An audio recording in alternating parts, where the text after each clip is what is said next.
اور علامہ آلوسی رحمۃ اللہ علیہ نے تفسیر روح المعانی کے اندر وضاحت کے ساتھ لکھا، فرمایا عبد کسے کہتے ہیں، عبد کا معنی کیا ہے؟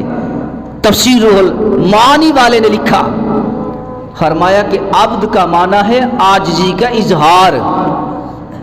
عبد کا معنی کیا ہے؟ عاجزی کا اظہار۔ اور عبادت کو عبادت اس لیے کہتے ہیں کہ عبادت کے اندر خدا کی بارگاہ میں بندہ عاجز ہوتا ہے، عبادت کے اندر خدا کی بارگاہ میں بندہ عاجزی اختیار کرتا ہے، اس لیے عبادت کو عبادت کہتے ہیں کہ عبادت کے اندر عاجزی ہے۔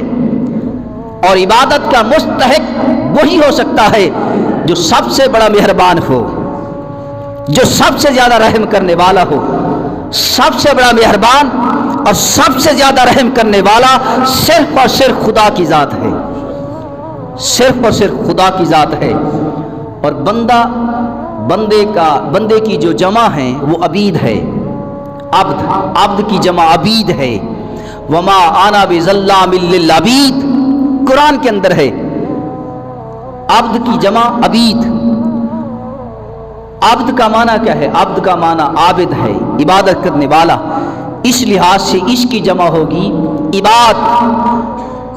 اس لفظ عباد کی وجہ سے اللہ کریم نے اپنے بندوں کا ذکر قرآن کے اندر عبادی فرمایا، وَإِذَا سَأَلَكَ عِبَادِي عَنِّي فَإِنِّي قَرِيبٌ۔ لہذا عبد یہ خاص ہے، عبید یہ عام ہے۔ جب لفظ عبد ہوگا تو اس سے مراد صرف اور صرف خالص عبادت خدا کی ہوگی، اور یہ عبید یہ عام ہے، یہ خدا کی عبادت کو بھی شامل ہے، بتوں کی عبادت کو بھی شامل ہے، چاند سورج ستاروں کی عبادت کو بھی شامل ہے۔ عبید عام ہے، یہ لفظ خاص ہے، صرف اور صرف عبادت خدا کی ہے، بندگی کے لائق صرف اور صرف خدا ہے۔